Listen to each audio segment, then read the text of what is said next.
éramos todos muchachos, rabiosamente uruguayos, perdidamente inocentes, por no decir medio nabos, devotos de la celeste, amantes del mate amargo, convictos impenitentes, por creer que pasando el faro no había más mundo ni gente y que Dios era uruguayo.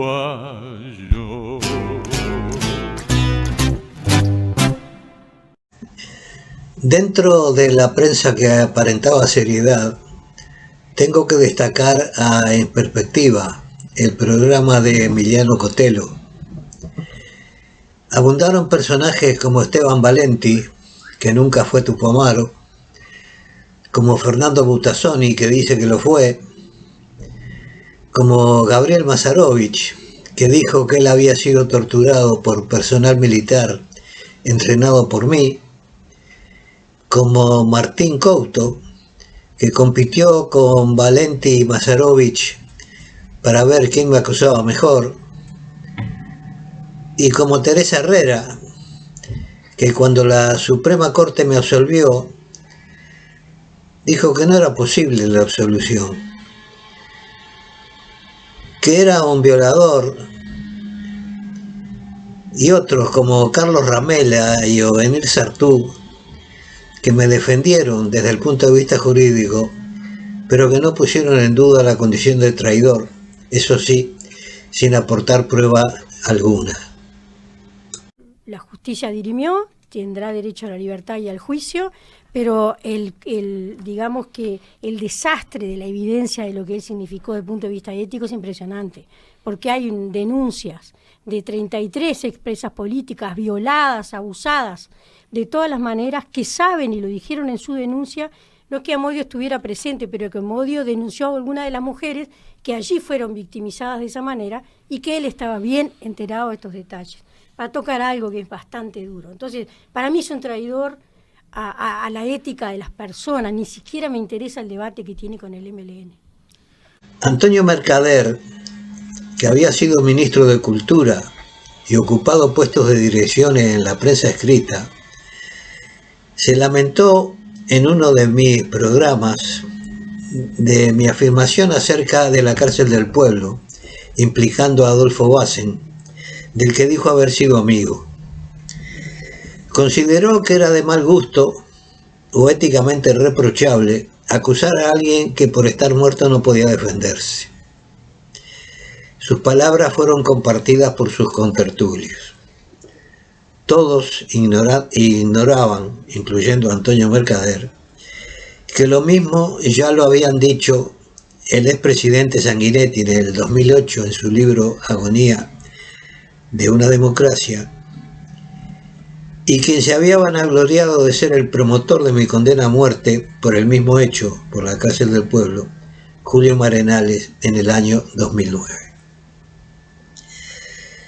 Al respecto, el 16 de agosto de 2015, Julio María Sanguinetti publicó en El País un artículo llamado Cenizas Revueltas, advirtiendo acerca de la forma en que mi caso se estaba conduciendo. Dijo en ese momento el expresidente Sanguinetti: el Uruguay mediático se ha sumergido estos días en la fantasmal reaparición de Héctor Amodio Pérez, el traidor del MLN, el Tupamaro liberado misteriosamente por los militares y al cual sus viejos camaradas le endilgaron todo lo sucio de su sangriento pasaje por la historia.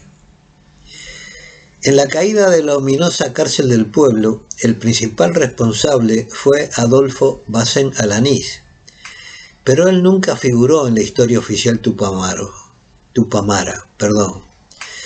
Todo se le endosaba a Amodio en exclusividad, que allí estuvo, sí, pero luego que su compañero hubiera vendido el escondite. Y dice el expresidente: aparece ahora el relato de Amodio, que no es ni más ni menos válido que el de sus viejos camaradas, que ahora aparecen como testigos en un juicio cuando está bien claro que su testimonio está viciado por el espíritu de venganza. Continúa.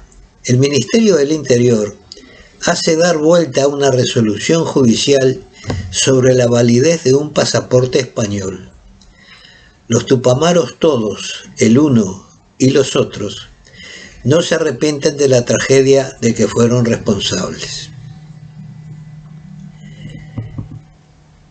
Más adelante, el 22 de agosto, siempre en el año 2015, Caras y Caretas publicó un reportaje a Federico Fasano para que éste pudiera explayarse sobre mí, haciendo un raconto histórico acerca de su participación en 1972, tendente a evitar, insistió, el golpe que se daría en Uruguay en esas fechas y en el cual yo desempeñaba el papel de inductor cuando menos. Lo mismo ya había pasado en 2013, cuando remití las famosas cartas previas a la entrevista con Gabriel Pereira, cuando Fasano pretendió rebatirme mediante una larga carta que publicó El Observador y cuya respuesta el mismo diario dejó archivada sin publicarla, con la excusa de que no prestaría sus páginas para que yo discutiera con Fasano.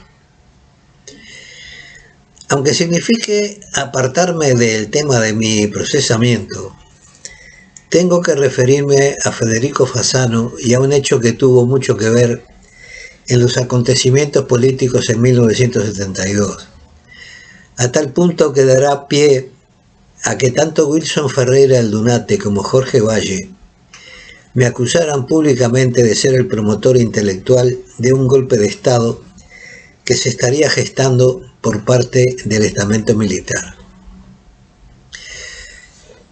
Estando yo preso en el cuartel Florida, escribí una historia del MLN en la que hacía mención a los contactos del MLN con Wilson Ferreira Aldunate, Héctor Gutiérrez Ruiz, el grupo político de Alberto Heber, el entonces senador Enrique Erro.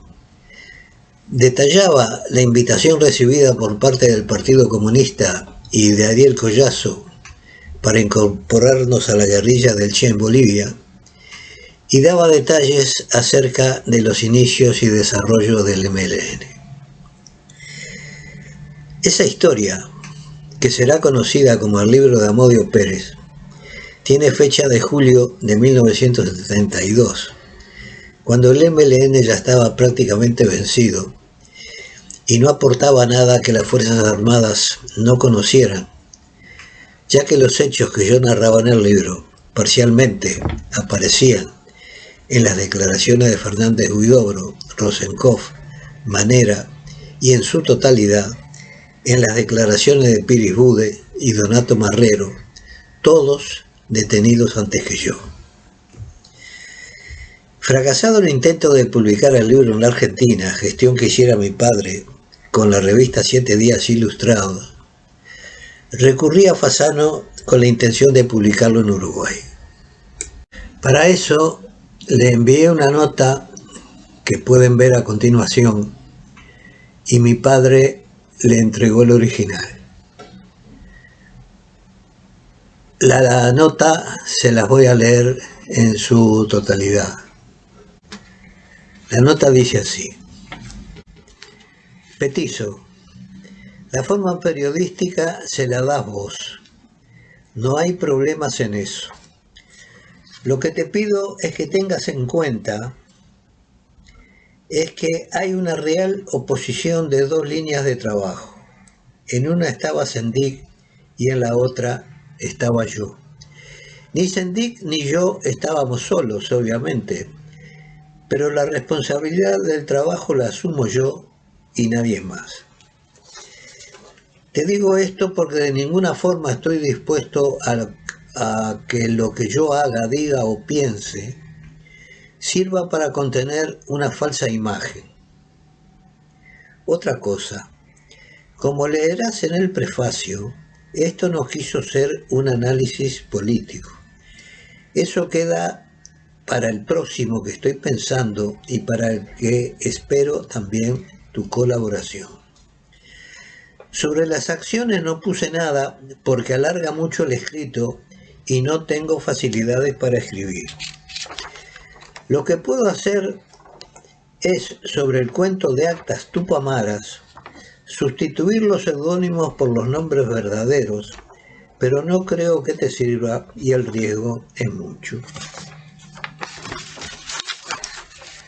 Como va con mi firma, no tengo más remedio que sacar lo de la negociación entre el MLN, Fuerzas Armadas, porque si no, me cortan la cabeza. Te reitero pedido de reserva absoluta con todos, pero sobre todo con Pierri, que fue detenido y puesto en libertad, pero trabaja con oficiales Fuerzas Armadas en investigación de delitos económicos. El libro sobre análisis lo tendré para enero, más o menos. Acordate, suavizalo, pero que no pierda el sentido. Chao. Fasano recibió el manuscrito, 60 páginas, tamaño holandesa, de 28 por 22 centímetros, escritas a mano y en mayúscula.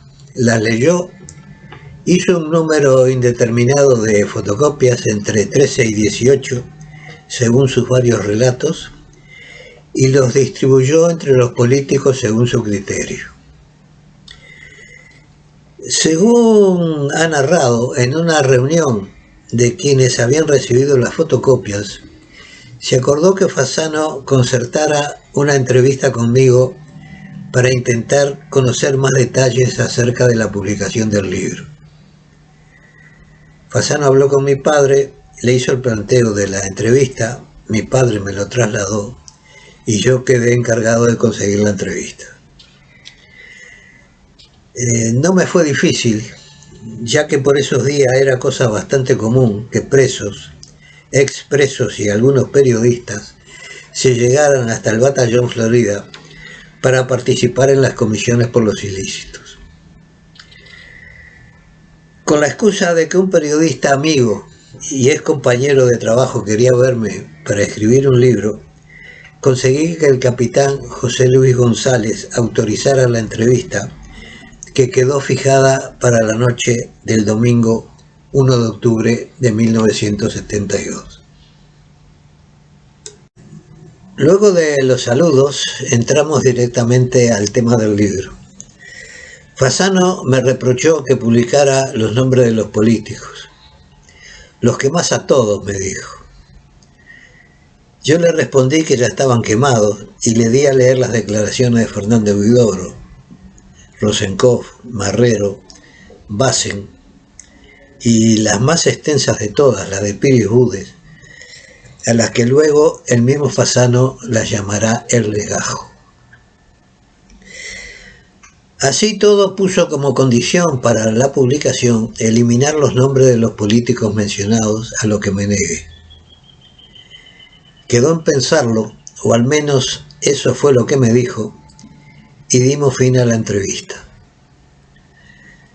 Al día siguiente, y tal como tenía convenido, se entrevistó con Seregni y Wilson Ferreira Aldunate. Wilson denunció ante el comandante en jefe del ejército, el general César Martínez, la existencia de un complot entre elementos tupamaros y oficiales del Batallón Florida.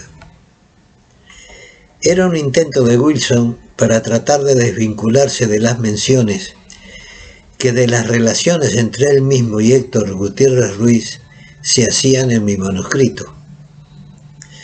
Poco le importaba la suerte de Erro, que de rebote salía beneficiado. Wilson no podía ignorar que las mismas afirmaciones mías eran dichas por otros tupamaros, porque Fasano las conocía. Pero las que habían tenido repercusión pública eran las mías. Eran, por tanto, las mías las que había que desmentir.